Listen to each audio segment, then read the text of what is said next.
Nós começamos falando sobre as tarifas globais. Como eu disse no início do programa, o presidente americano Donald Trump chamou o dia de amanhã de Dia da Libertação e fala em tarifas recíprocas ao longo do mundo. No próximo segmento, nós vamos juntos explorar do que se trata e o que esperar. Seguindo adiante, cobriremos também o projeto que hoje foi aprovado no Senado, aparentemente ligado com o assunto como uma forma de resposta brasileira. Então, o que acontece? No dia 13 de fevereiro, a Casa Branca publicou um plano sobre comércio, plano do presidente americano Donald Trump, intitulado, em inglês, Fair and Reciprocal Plan. A tradução, quase tão literal quanto as ações propostas, é a seguinte: plano justo e recíproco. Segundo o plano, Trump declarou o dia de amanhã, 2 de abril, como dizíamos, o dia da libertação dos Estados Unidos. Vamos então dar um passo para trás e entender o assunto. O próprio presidente explica que o plano é, aspas para ele, se eles nos cobrarem, nós os cobraremos.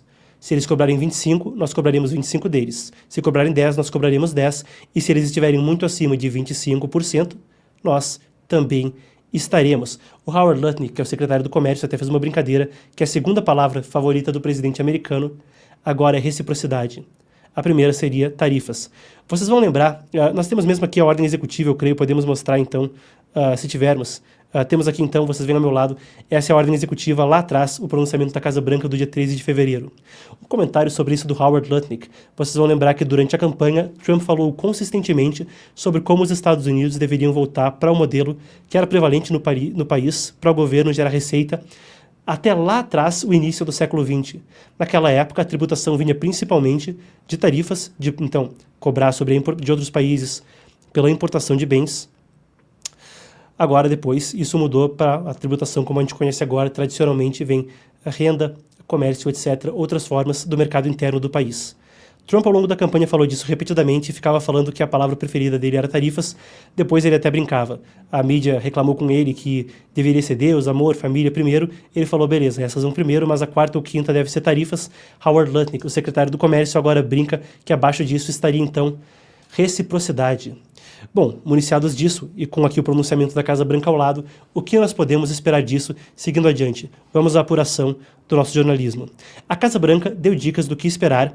No dia de amanhã, os Estados Unidos, segundo a Casa Branca, segundo Donald Trump, receberão seu dinheiro e respeito de volta depois de décadas sendo roubados e abusados por todas as nações do mundo, tanto amigas quanto inimigas. Isso texto que vem dos próprios oficiais americanos, tá? E, quando fala de décadas, vale a pena a gente acrescentar que isso não é desejo novo dos Estados Unidos. Lá atrás, desde o próprio Kennedy, já havia vontade de ter uma relação comercial diferente, mais tarifas em vários pontos da história com alguns dos parceiros dos Estados Unidos.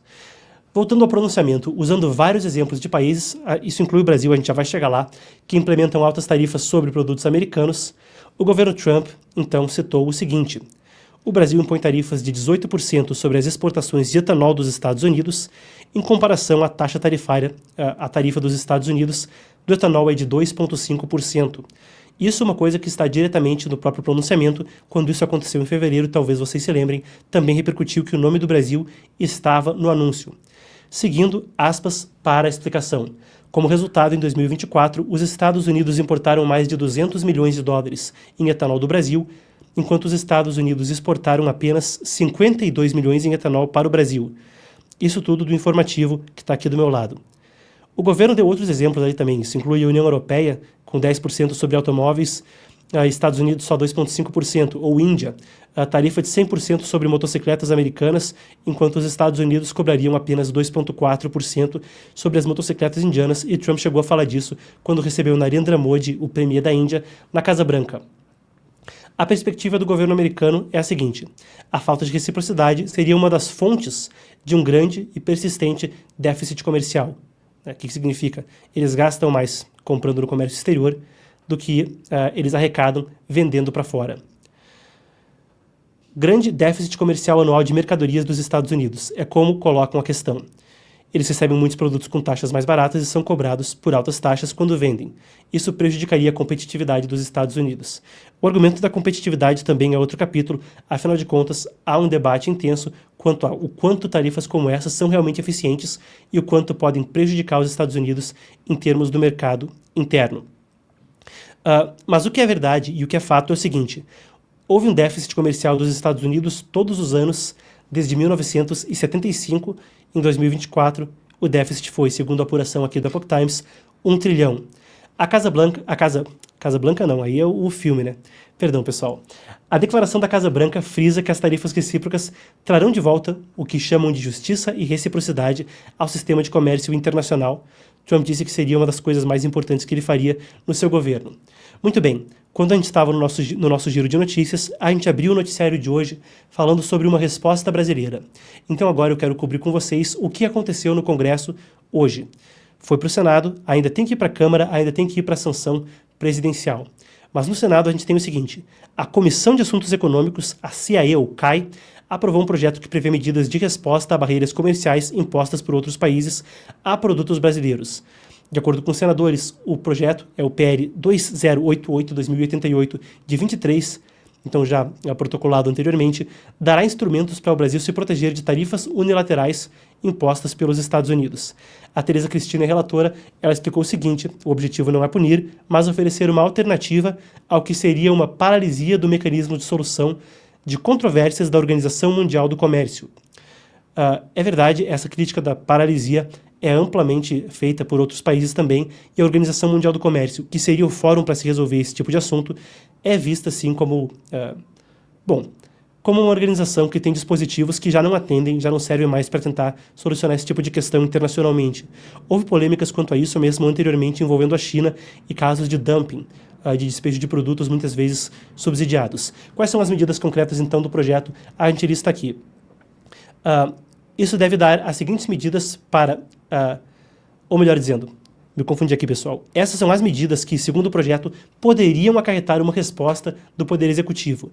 Interferência em escolhas soberanas do Brasil por meio de adoção de medidas comerciais unilaterais. Então, se algum outro país, unilateralmente impõe uma medida, isso poderia justificar, ou que isso interferir na soberania do Brasil, poderia acarretar, segundo o projeto, uma resposta do Executivo.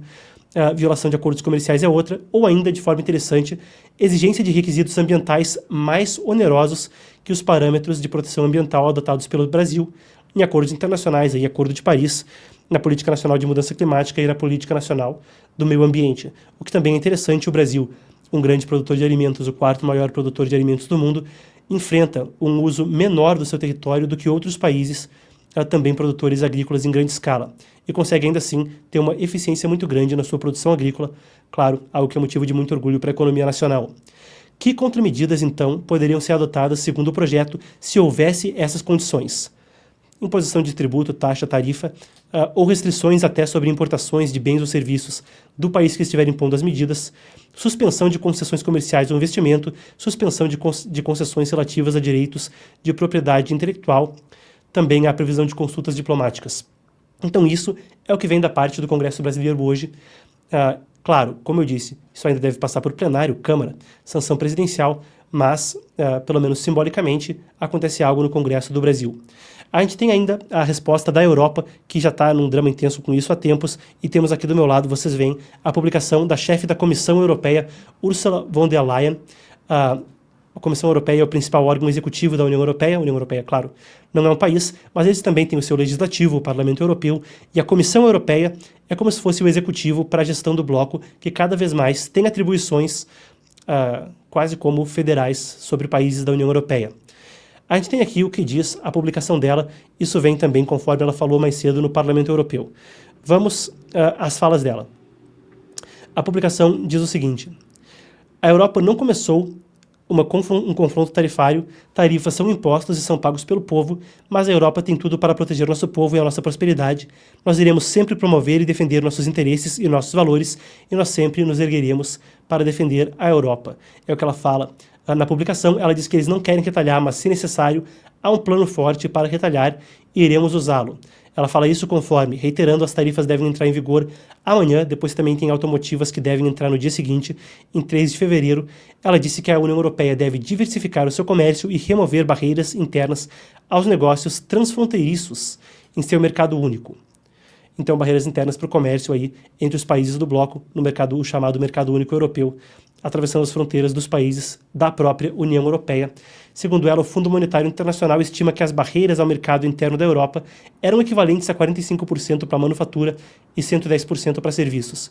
Quando a gente se aprofunda nesses assuntos, sempre é chato falar desses números, para deixar a coisa mais palatável, basicamente significa que a União Europeia pode tentar compensar essa questão, alvejando as barreiras que eles podem ter entre os países do próprio bloco. E ela falou então mais cedo que deve haver, mais cedo para o Parlamento Europeu, falou perante os eurodeputados, disse aos parlamentares da União Europeia que a Comissão vai apresentar propostas ao longo do próximo mês para tentar agilizar esse processo. A Reuters também fez uma análise baseada em tarifas anteriores, a agência Reuters, mostrando quais seriam os impactos das tarifas para a gente ter uma dimensão a respeito do assunto. Também tarifas foram impostas, não tão abrangentes nem perto do que foi nesse mandato, mas no mandato anterior de Trump. Smartphones são um exemplo. Eles evitaram maiores problemas com as tarifas de Trump na primeira guerra comercial lá atrás, em 2018, com a China, mas talvez não tenham sorte dessa vez, falando dos celulares. Eles ficaram mais baratos em todos os anos, desde que o Escritório de Estatísticas Laborais dos Estados Unidos começou a monitorar os preços como uma categoria de bens separada no índice de preços ao consumidor mensal. Isso em meio a uma tarifa, a última tarifa de 20% sobre as importações chinesas, que deve ser aplicada a várias categorias importantes, incluindo então os smartphones.